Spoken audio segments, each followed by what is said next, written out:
What is going on, you guys? Vikram, Prashar here. Welcome to the VP Show. You guys are tuning into another episode of the DropKick Podcast. But this is actually part 2 of our interview with Diana Hart-Smith. So this is the full part 2. It's a two-parter. So if you guys haven't watched part 1, go check it out. It's literally the video that I had just uploaded before this. You can also see it in our DropKick Podcast playlist, which is also available on my channel, so make sure you guys go check it out. It was an amazing in-depth interview with Diana Hart-Smith, and I don't want you guys to miss any of it, so make sure you check out part 1 if you haven't already. Enjoy. As fans, we always tend to focus on the struggles that wrestlers deal with. What are some common struggles that being a partner of a wrestler would have?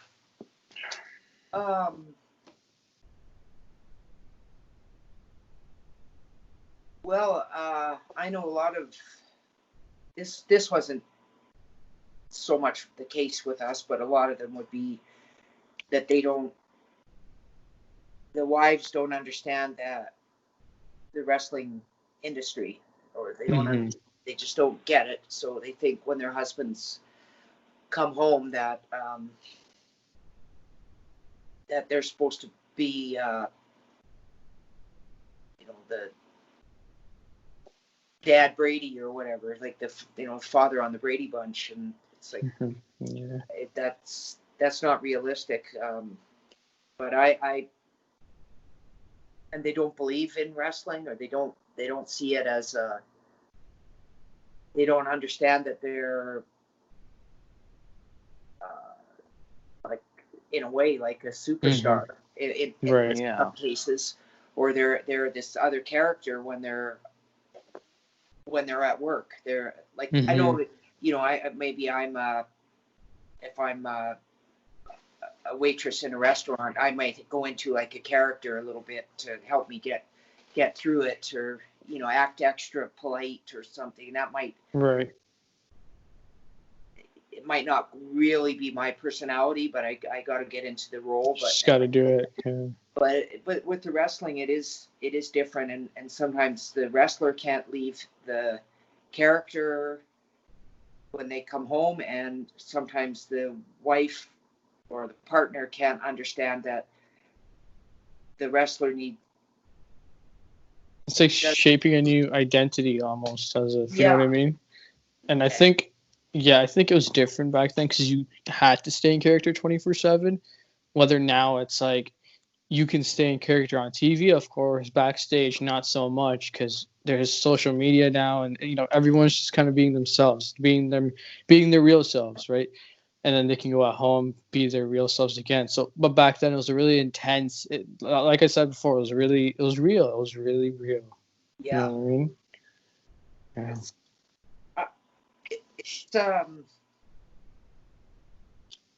I had.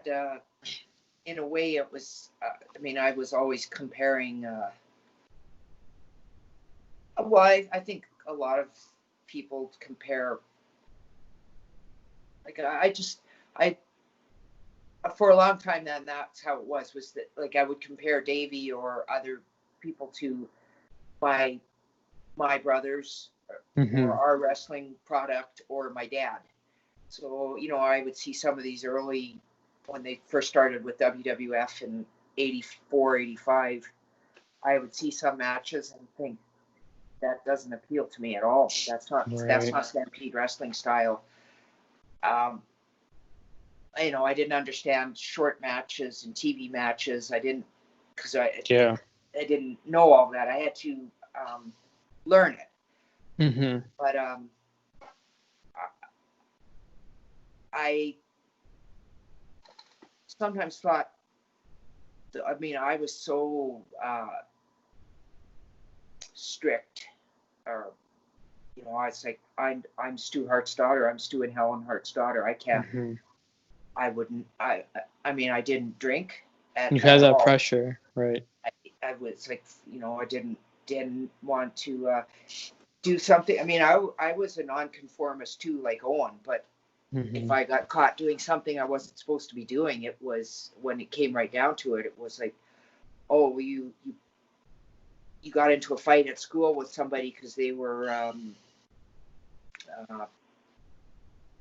picking on someone and you got involved because you didn't, or they were teasing a dog or hurting an animal or something, and then I wouldn't get that kind of thing. I could go nuts over something like that, but you wouldn't catch me or speeding to get because you're helping somebody out, but I wouldn't just be speeding because I was being a hot shot. So right.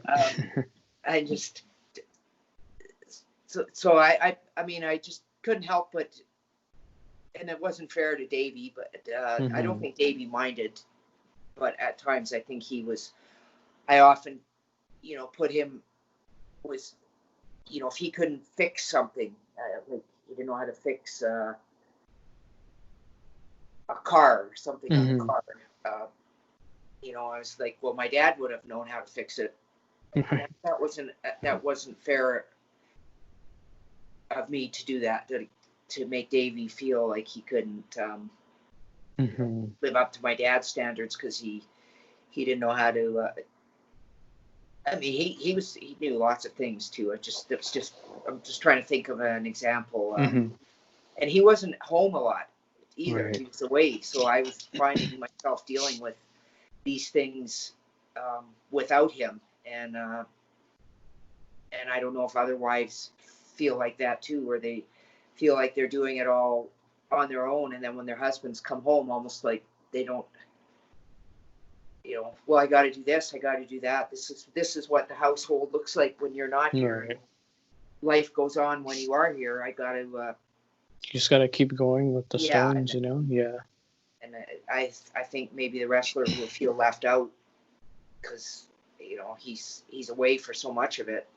And they kind of feel like they're not a part of it, and then it can really make them feel left out on the veneer of the this really nice porcelain vase, but the crack keeps growing because it's not being fixed properly. So for sure. But first off, I want to say you're a very strong woman, and you're an inspiration to many, like myself and Vikram. But if I may ask, how did you overcome the losses for family members such as Davey Boy Smith, or any siblings, and also what advice would you have for someone who is coping with the loss? Well, I had through many of the losses I had. Well, my mom, my dad, and my brothers and sisters, and Davey, and then and there were not to be feeling sorry for myself. There were a lot of losses, and a lot of them were really. No, I don't want to say bizarre, but I mean, a loss is a loss is a loss. Yes, right. Car accident or heart attack, or but some did. Matthew's loss first. I mean, Dean's was awful too. I mean, they all were, but sometimes you stay strong because you see others are. I mean, my mom was devastated when Dean died, and it didn't seem appropriate for me to be weak. I mean, my mom was still extremely strong. What she went through in her lifetime, but when she lost her son, it's hard. And I and my dad just was strong through every single thing, everything. And then when Owen died, again, my mom was just devastated, and I didn't, and I had, luckily or fortunately, I had my dad and some really strong brothers and sisters to help me, and then my dad was still here when Davey died. So again, he was my pillar of strength. I had to be as strong as I could for my kids' sake. Although they were a lot of, a great amount of strength for me. So luckily, fortunately, I had some really good people to lean on. But after my dad died, I must say I've been totally lost. We don't have the house anymore. Everything that I attached, so I don't know if this is good advice. It's okay. You're asking how I'm coping with loss. I mean, everything was attached. Everything was connected. The house was connected to the family, was connected to the wrestling, was connected to our friends, connected to the wrestling, connected. Like it just was a complete circle. Nothing was, our house was where the wrestling happened. The dungeon, the office, the wrestlers, the family, the friends, the brothers-in-law, the kids. Memories. Yeah. It's all it was all extremely interactive, and it's a combination of a lot of things, right? And we didn't have the wrestling business in an office downtown where it was in our house where we Yeah. And all I heard Exactly 24 hours a day as long as I was at home, Right. I heard wrestling. The phones were ringing. It was, the cars were brought, the cars were wrestling vehicles, even if they were a limousine or,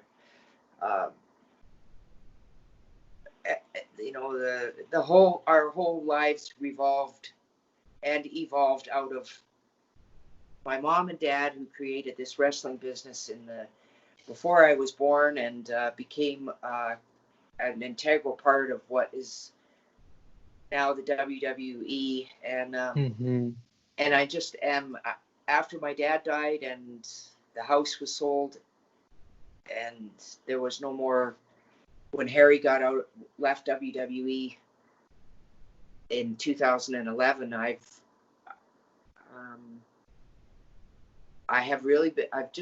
just not really, I just don't know where I fit in anymore.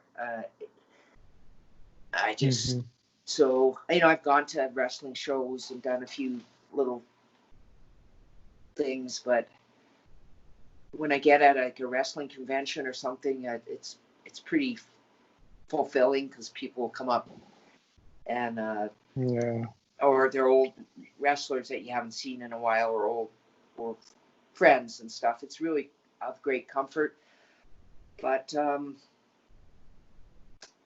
I just feel really detached, and I think that I ended up, part of my therapy was writing my books, the Cauliflower Art Trilogy, because I was missing the wrestling, and I started writing about it. And it became, I was writing about, it was all fictitiously, but writing about what I remembered in order to create this book. Right. And, and that was a really good for about 6 years, like great. And then the book became, got published, or the book was published, and and I've tried to get back into my writing as a source of therapy, to try to get me back into a place where I feel I belong, or I can sympathize with. Because when you really start writing and getting into your characters and stuff, you do, you feel for them. You feel for it, the emotional connection, everything, and that's like an escape for you, for example. But an escape for me is like, if I'm sad, like I'll put on like an old match or something that I used to watch for, and then that kind of works out. But that's a great escape. That's a good way to cope. Writing is a great way to cope for anybody that's listening. Do what you need to do. Get out of the house, find a job, work out. Even working out helps a lot, because I think Davey used to work out, and that he would kind of cope with that. Georgia kind of touched base on that, but that's a great way. That's a great way to cope. Yeah, for sure. Yeah, he actually, if he didn't work out, he would get kind of down. Right. That's how I feel too. Yeah, me too. I was that always was a go-to thing for me, was working out. But this COVID is, it's made things very, like a challenge. Mentally, yeah, and physically. I'm trying to get a workout in here, you know, like I moved in with my boyfriend, and he's in a really nice place in the country. You know, you can get a decent jog in if I can get the stamina up, I guess, because I just have been really it's just the COVID thing. It's really unmotivating. Yeah, and I don't know where some of my weights are. It's like I can find one 10-pound dumbbell. It's like, where's all my stuff? I don't know where it is. But he has all these. He's got a really big house, and he's got some spots in his house that I don't want to go into them. They're like my boyfriend. He's a very good hunter, and I don't hunt. And it's funny that I don't. He hunts and he gets his food, makes and gives food to, you know, his friends and stuff. So you know, it's a definite purpose to his hunting. But he's got some rooms in his house that are for his hunting, and I think maybe he's put some of my stuff in there. I don't want to go in them though. I'm not sure what I would see, or it's just not it's not on your thing. Right. Yeah. So you know, he's tried to find some of the stuff that he put away too, but anyway, it's just it's hard. I feel like where I am though isn't really my boyfriend is he just bends over backwards for me. That's but good. I feel like it's not my place. Like not it's his place, and I've got my animals here and stuff. But I don't want to start taking deer heads down off his walls, and you know, it's not my place to do that. And those are things that he's. But I do it gets to me though. I do feel depressed about it. It's like if I had been more of a success or hadn't been a failure in ways, I wouldn't be in a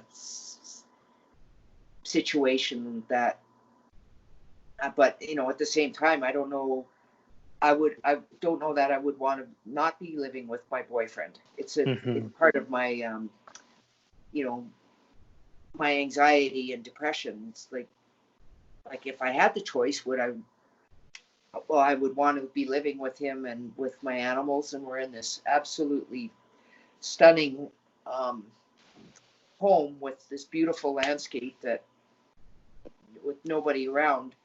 But at the same time, I feel like, you know, if I had done things differently, I would have at least a place somewhere that I could put all my stuff and call it home. And I don't have that. I don't know. It's just I feel just sometimes I just feel so unaccomplished. Like, you know, like I can't find my 10-pound dumbbell, and that the other 10-pound dumbbell, or I can't find my rubber ribbons for. It's like I get really down about it. It's like, well, how did I lose them? Like what? How did this? I lose things all the time. You know, how did I?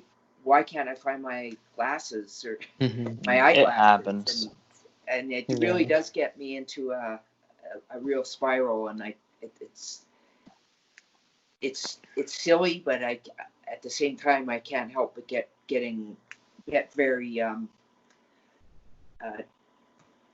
down on myself about it. Mhm. And I don't know. I'm at a point right now where I don't care, but maybe I should. Or is the fact that I don't care, is that because I'm getting better, or am I not caring because I'm getting worse? Like, I don't know. It's just a Mhm. really It's a lot hard of thing questions, with yeah. depression and Sure. anxiety, and But I I think, don't really have anybody more to tell me. Mhm. Like my dad would have, or my mom or Davey would have said that. My boyfriend tries. He'll say that's, but my mom and dad and Davey, like when I get an idea, like about writing a book or something again, Mhm. or someone will ask me, well, where's the money in it, or what's the point, and it's like, well, I was just doing it to make myself feel better. Right. And they don't get that. It's like, well, you should be doing it for a purpose. I think, Feeling better isn't good enough. right. Why Mhm. are you training in bodybuilding? Well, to compete. Well, are you gonna win any money? Well, no, but why are you doing it? Well, Right. I don't know. And for It's for me, your that own self, right? just Mm-hmm. it just pushes me off the little pedestal that I was climbing on. But my dad would have, and Davey would have been, that they would have been right on board with me, or what, to Mhm. get an idea to start I wanted to start a dungeon, like a Oh, wow. multidiscipline dungeon. It was going to be Mhm. called that. Mm-hmm. Like, I don't think you should really take crap from anybody. If you feel like you want to do something, go ahead and do it. So it's Yeah, like, it's what you want to do. Like, if it's what makes you happy. right, and I think happiness has to come first. If you feel happy about becoming a professional wrestler, doing anything, writing books, then you go ahead and do it. Someone tells you, "Oh, you're too small to be a pro wrestler." No, you can prove them wrong. So I Yeah. think with Yeah. time and persistence, like you can make it work, and that goes for anybody that wants to start something. This podcast isn't going to get like 1 billion views. You know what I mean? Like, I'm doing it because I want to do it, and I don't really care how many views it gets. It's about how I feel, and you know what I mean, and how we both feel about it.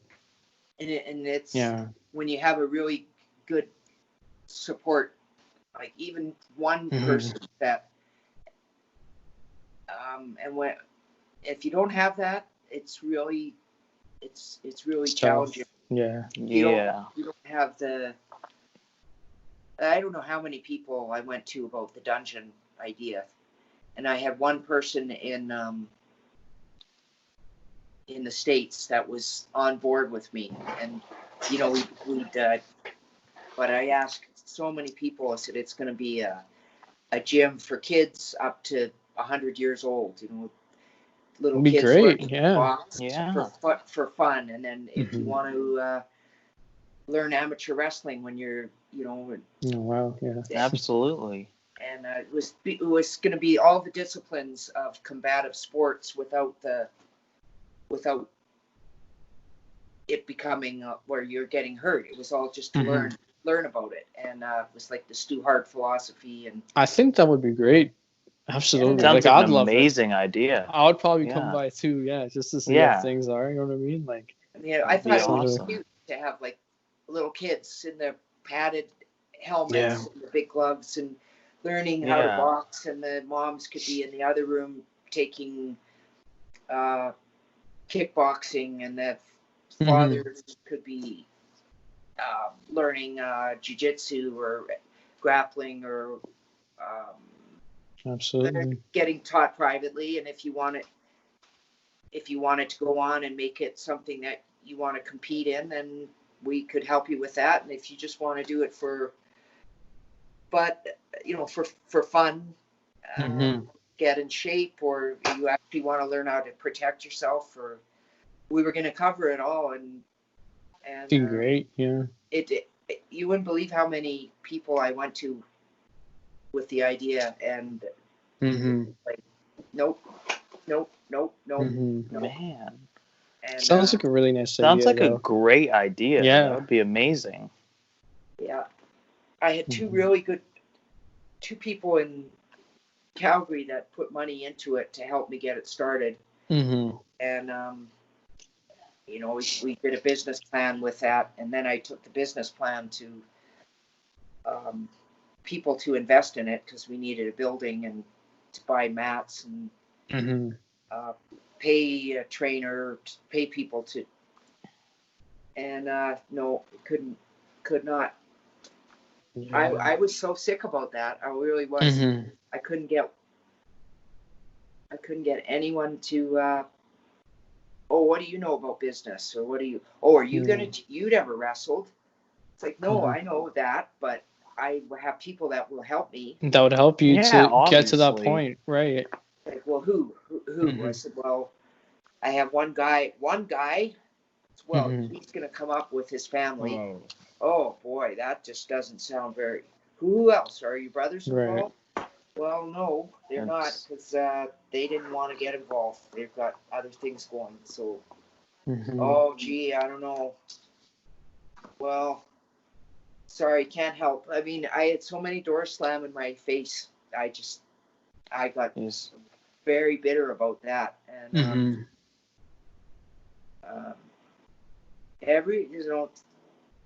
and it was like that with everything, but with that I was pursuing, and whenever I did it though with Davey, right. It would happen, and when I did things with my dad endorsing it, it would happen, but they're not. And it's like, oh, you're. Honestly, I felt like leaving the planet. I was so pissed off about that. I still am, but I was so upset about that nobody would help me with this idea, and that and now it's like, well, lucky that didn't happen because you would have been bankrupt during the COVID. It's like, yeah, well, it was a great idea, I think. Yeah, it seems really cool. Like just having all these like different ideas, like branch off into another one. It's just it makes people come together and appreciate the sport more. Not just professional wrestling, even amateur wrestling or boxing. You name it. Like it's all there. Everything. It would have been. Yeah. It would have had everything. Like that sounds like an amazing idea. We could get eventually start teaching like professional wrestling, and that was. Man, that would be cool. I mean, I was trying to appeal to anyone. Well, we're going to do amateur wrestling, but we'll eventually be bringing. It could become a farm team for guys could learn how to wrestle here and have a lifetime membership where they could come in anytime and learn their, learn how to do it. That would be an honor, honestly. Yeah. Mm-hmm. It would be incredible. So many people just didn't. When I say so many, it was like 99 out of 100 said it wouldn't work because I was a girl and I had depression issues and I didn't have financial backing. I didn't have anybody to do I said, but I will get people to teach. I said, all I have is one guy and he's. Anyway, I'm really harping on it now, you guys. Sorry about that. It just no, it's all good. No problem. You can keep talking about it. Yeah. I understand it 100%. Like people they weren't believing in you, and that's something like for everybody who's listening. Like if people aren't gonna believe in you, try your best to believe in yourself. If you have one person or two people who are gonna believe in you, pay attention to them. Like just do everything that you can to prove people wrong. And I think that's a really good takeaway from that, for sure. Absolutely. Yeah, you got you've got somebody that will keep you. Because if you just all you hear is that, and nobody is telling you otherwise that you're a failure or nothing you do is going to work unless you're going to do it. Really, all I ever hear now is unless I get a normal job, like, I don't know, folding T-shirts at the Gap or something, that I have there's no hope for me. But you had a great career. You wrote a Yeah, book. you had an amazing career. Yeah. And yeah, you said you had one person who believed in that idea. You have two more now because that There we sounded go. amazing. Yeah. Yeah, but we've heard you speak about the effects of bullying before. What are your experience with bullying, and like what advice do you have for anybody struggling with that? Yeah, I was bullied a lot, not to the extent that my older sisters and brothers were bullied.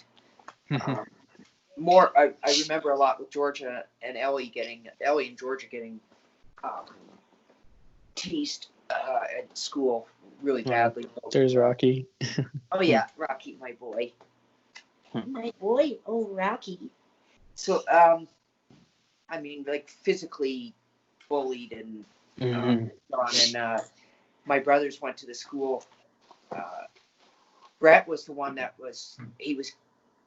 he tried to, he did stick up for Georgia, and he would have been like grade 7. George was grade 8, Ellie was grade 9. So Brett was he was, a kid, a child still. Yeah. And then it turned into more bullying, and then my brothers from the high school came one day and they had the big showdown.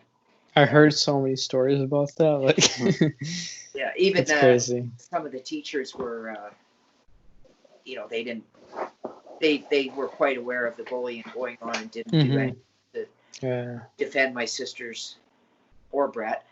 And then, so the Hart family got together and went down and had the showdown at the old corral, and it's amazing. And cleaned house, and it was one of those great moments for my family, my brothers and sisters. I don't think my mom and dad knew the extent of the bullying because they just had so much to worry about. But we were at that time, our family was very poor, and we were, Ellie and Georgia were wearing clothes that my mom got from her friends, and like they were clothes that had like darts in them. They were like for women, and they were picked on because of their clothes, and we were really poor when the boys were wearing shorts, Salvation Army, like the real army shorts, but shorts to school in the winter, because that's my dad got the clothes. We wouldn't have any clothes, but so they were teasing the boys relentlessly that they were wearing. They're probably like cargo pants except shorts. And nowadays they'd probably be really cool. Like, it is. I mean, John Cena wore it for half the decade, so yeah. You know what I mean? But yeah. So when I was in school, I remember getting teased about my hair because I had kind of a we just had soap for shampoo, and my hair was really long and it got tangled so badly, and there was no conditioner. Imagine like trying to brush out your hair when you're, and oh god, my dad he would comb it, but he very thoughtfully comb it out. But I mean, you go a few days without it being combed out. I mean, I didn't want him combing it.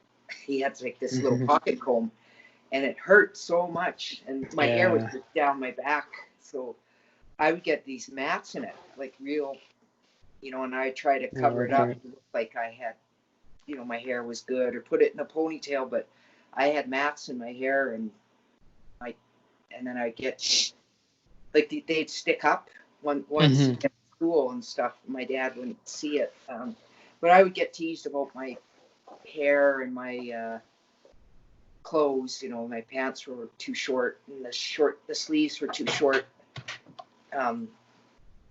Holes in the sleeves and holes in the elbows, and picked on a lot about the wrestling, and it just drive me nuts. That more than anything was when kids would start saying that my dad was a fake, and that would just drive me nuts. Yeah. So I would, got into a lot of fights and waiting at the school for someone to pick us up at lunchtime, because the school at the time was fairly useless and not one teacher would let us sit in the art room to eat our lunch. They said we had to be supervised, which, I don't, it was just like. It was a bad system, yeah. So my dad would have to come from, and we couldn't walk home from, during the lunch hour. That's what the kids did then, was they'd walk home for lunch and come back. And so my dad would have to come and get us. My mom didn't drive, and pick us up, feed us.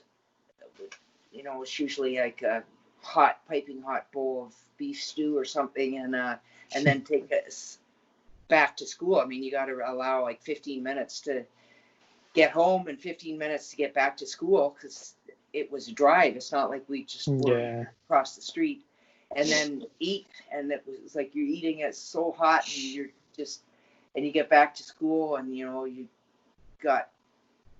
I mean, really, this stuff doesn't even matter, but the kids would pick on you because you've got like a big orange soup stain on your shirt, or you've got orange spaghetti sauce still on your face, and you're just back in the classroom, like, and even the teachers were just sometimes so insensitive. They didn't have they couldn't have any idea how hard it is for my mom and dad raising their 12 kids in the wrestling, and they just have to, no, your kids can't stay at school, they've got to pick them up. So anyway, as Owen and I were getting older, Ross had moved on to the next school. We'd be waiting, and now by this time Brett had his license, so he would pick us up in one of my dad's Cadillacs, which we had at this point. We had the gold Brougham, right? And Owen and I were playing marbles, waiting for our ride, and again, our family all worked together. I mean, Brett would leave his lunch hour in the car to pick us up, drive us home, drive us back to school, drive himself back to school. This was just for the lunch hour, Right. So these kids were teasing Owen and me. They just nasty kids, and they kick our marbles, and Owen was a year, like one grade, like I would have been grade 5, Owen would have been grade 3. So he's trying to stick up for me and the marbles, and I'm trying to stick up for my little brother and the marbles, and and this. Yeah. And I know we had dirty faces and stuff. It's like we're playing out in the playground, but these kids were just ruthless. Yeah. They were terrible, and I'm telling you that it wasn't half as bad as what my sisters went through, or So anyway, Brett came to the school, and we told Brett, and so Brett made a point of getting to the school early and grabbed the kids. He saw them going right for us, and he grabbed them, and he made one kid kiss the license plate of the car. And ran off. And it's funny, I ran into one of these kids. They're grown up now. Oh wow! And his version of it is so different. Yeah, it's like, says a lot. We were all friends then. We were all playing. It's like, no, we weren't. Oh, yeah. Then your brother Brett came over, and he was mad about something. I said, no, he was mad because you guys were picking on us. Right. No, yeah. We were all buddies then. It's like, no. No, not a chance. I have I was traumatized from that. I'm not trying to exaggerate, but like it, it just affected me in a way that I never. Because you're so young at the time, right? So you're experiencing like this, and it just makes you. It just gives you like a bad like perspective on things, and it just kind of gets in your head, and you overthink it, and you know what I mean. So of course, Yeah. But for anyone that's listening, for bullying, like you can always reach out to other people, your friends, your family, even us. So Yeah. Yeah, absolutely. But It's not good, if you feel. But there are compassionate people that yeah, when they see what's going on, what they will help you or protect you. I had, it wasn't everybody. It was just that there was that little group, mm-hmm. and they would target us every day, and they kind of Right. in their eyes, which is so weird, but in their eyes, when I ran into the one, 50 years later or whatever, 48 years later, he thought it was all fun. He didn't see it as, he thought Yeah. kicking me and Owen around and him grabbing Owen by the neck and spitting on us and yelling at us. He thought that was all fun. So it's funny. And it's funny how they come back to you after all these years, like mm-hmm. just you guys are really successful as a family. Like you guys had crazy amount of success in terms of careers and everything, you know what I mean? And then they'll come back to you and that's when you made it. Like when your haters come, it's just like so you're gonna come back to us, you know what I mean? Like we made it in the business that they all were knocking when we were growing up. Exactly. We made it in that particular. We didn't make it in, because we won the lottery ticket or we were. You guys worked hard. You guys worked your way up. It wasn't even like a fluke. You guys worked day in and day out to, sacrifice a lot of things, and it all kind of paid off. Yeah, absolutely. For sure. Yeah, absolutely. He was a hardworking dude. They never even went on a holiday. Ever. They did. They worked all day in the house. Mm-hmm. It was really amazing, and they made this such a wholesome upbringing for us in in business that can be unsavory. I'm not saying it always is, but my mom and dad were totally devoted to each other. There was, they tried their best for good food, and my mom's business. She was a good secretary. She tried so hard. Everything was handwritten and beautiful penmanship, and she knew all the right ways to do it, and everything was organized. They just did their best. They really, and that a lot of it rubbed off on the kids in different ways, but it just I'm so glad for what I was.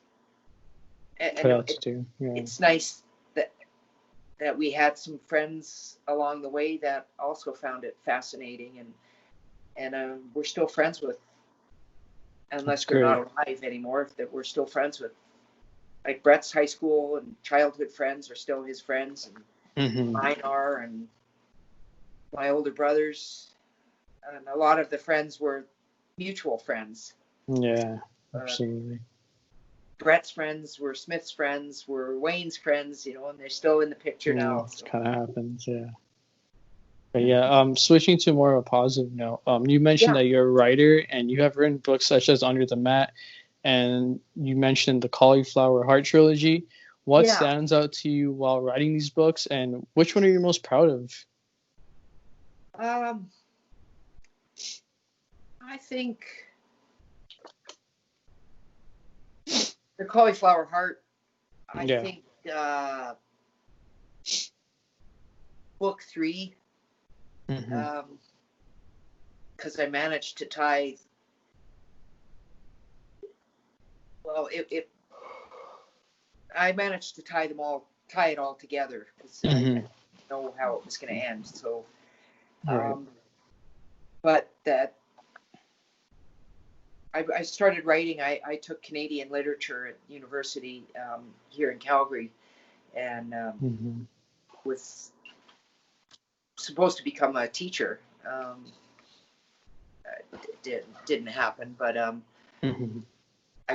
was pregnant with Harry, and then ended up not finishing university, which is unfortunate that I never did go back. I wish I had, because I think I would be a better writer now if I had finished, whether I pursued teaching as a career or not. Because I love writing. It's fascinating, and the different styles. And I Absolutely. was like in my third year of literature, and I was taking psychology, and that was also very helpful in trying to like put together the mindset of a character. Yeah, absolutely. And linguistics was really fascinating. It's like a whole language. Linguistics, I liked it. So, but I felt I had some validation, or like some credibility to be a writer, because I had studied it in university for 3 years, and I always wrote. I was like, and my mom loved writing, and I think it's a creative thing. I love drawing as well. I mean, I've done lots of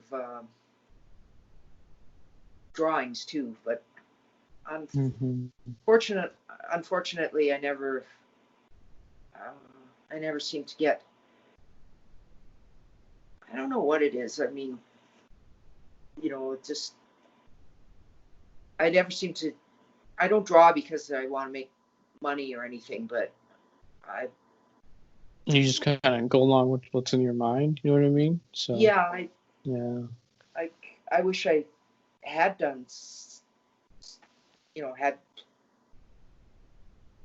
made money with my drawings and artwork, because I could have been doing that as a living, and not, the idea of being a retail clothing clerk. It really, it doesn't appeal to me, as right. Especially when you're getting close to 60 and you're just thinking like everything starts hurting in your legs, and your eyesight's going, and your fingers can't move like they used to, and it's just, even when I'm drawing now, I find that I can't get the detail, because I can't hold the pencil the way I used to. That kind of, that's too bad, but that's life. But Cauliflower Heart, the first one that I wrote was a romantic wrestler, and then I wrote the second one, which was a sequel to that, and that was Wrestling with Life, and it was a little shorter, and the third one was the conclusion of it. I knew when I finished Wrestling with Life that I needed to have a third book to of course, tie it up the end. But for whatever reason, some people will just buy one, and it's like, kind of bothers you, right? Yeah, they buy the smallest book, because they'll figure would be the shortest to read, and it's like, but you should buy buy all three, and then you know how it ends. Really understand the story, right?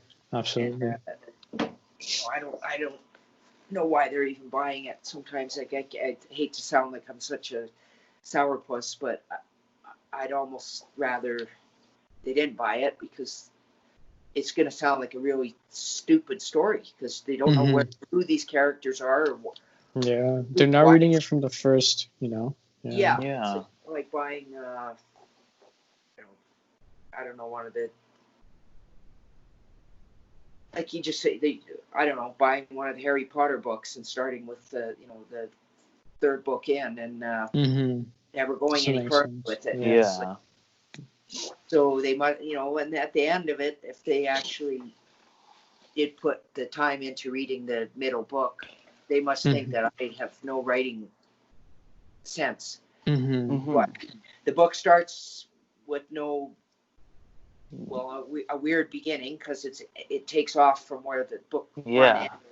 Right. And it ends with no ending, because we have a conclusion that comes at the end of the third book. Next book. Yeah. And it's like, and I've had so many of these book things where it's like, well, we're going to just I don't want to buy all three. I just want to buy one. which one would you buy? And it's like, well, I don't know. I guess buy the first one. Makes the most sense, right? Yeah. Yeah, but they're like, and they think that you're trying to hit them up for the big sale. Like, well, what is one book? It's like, well, one book is $20. So I got to pay $60 for 3 books.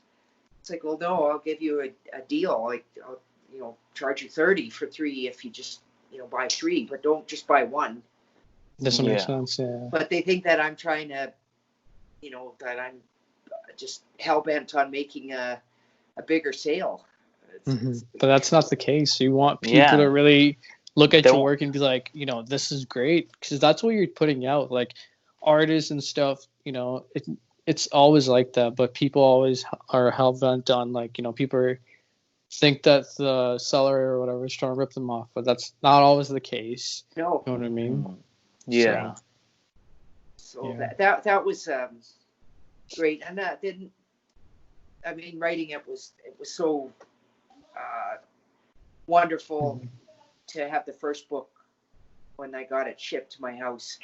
I was so happy. Again, I was all by myself. I didn't have my kid. Georgia was in England and Harry was in Japan or somewhere. And I think I don't know. I gave the books to a lot of people, and a lot of them are like, I'm too busy to read, or I only read biographies, or I only read science fiction, or a wrestling romance. So is it a book for girls? Or so I've gotten some really nice messages on Amazon from people who I don't know that read it and loved all 3. But people that I do know that I've given the books to, just a handful of them have made a point of telling me that I don't want to know it's not that I just want to hear that they're good, they like them, but I just want genuine feedback. Right. That's what you're looking for. Of course. And the third book they're all first edits, so there's mistakes. But the third book, there are some typos that I feel bad about. But when it goes into second print, those will be fixed. But they can't do anything about it now. You have to get rid of all the books you have now before they will redo the. Yeah. So that's too bad. It kind of gives it an amateur flavor, which I don't know what to do about that. But my publisher was great. She was really, really nice woman, and has been really supportive and encourages me all the time to keep back writing.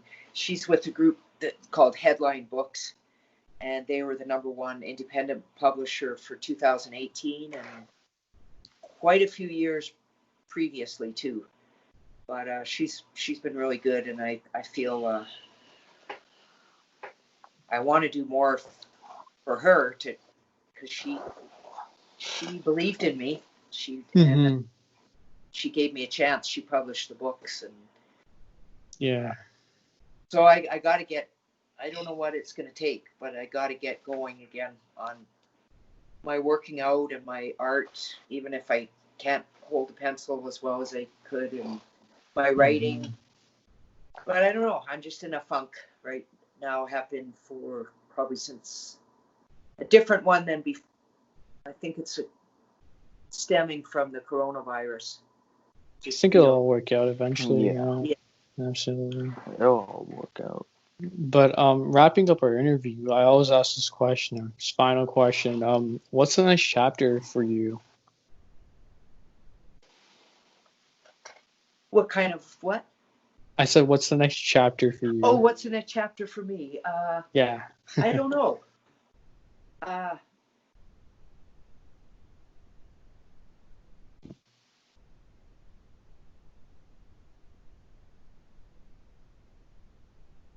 I don't know. Every day I try to do something, and then at the end of the day, I see wherever life takes you. Yeah, really. Try writing, and then kind of comes to a standstill, and then I don't know. I don't know, you guys. At the moment, I don't really know what I'm looking forward to. That's not a very vague answer, but I just don't even know what. I mean, if I knew when the Hall of Fame was, or how it, how that, I would be. I'm just really not sure what to say right now about my next chapter. It's fine. It's not to worry, because it's a day-to-day thing right now. Absolutely. That's a good one. Nothing to worry about. We actually do like to end things off with a little bit of a game. So we're gonna list 10 names, and you can use one word or one sentence to describe each one of them. Okay. And will I know these names, or are they just? Yes, you will know the names. Okay. All right. So let's start things off with the British Bulldog. Okay. Evolutionary and revolutionary.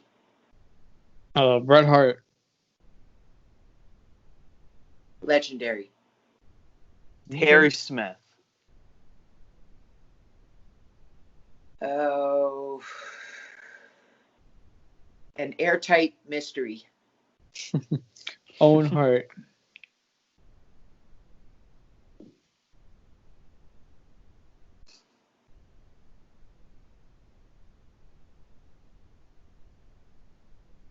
Woodstock. Brian Pillman.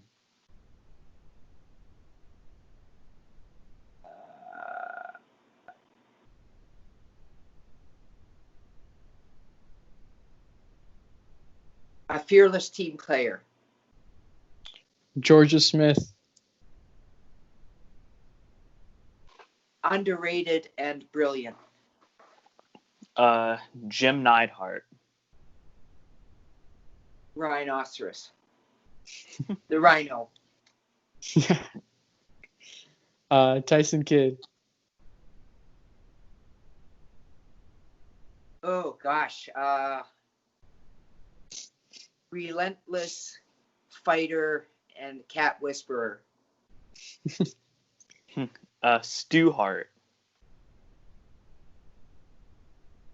Okay. My dad was the greatest of all positive things that are great. Well, lastly, not the least, Natalia. Driven and artistic. Well, there we go. Yeah, thank you very much. We want to thank you again. Right. We want to thank you for making this happen. And everyone, thanks for watching. And this episode will be out soon. And yeah.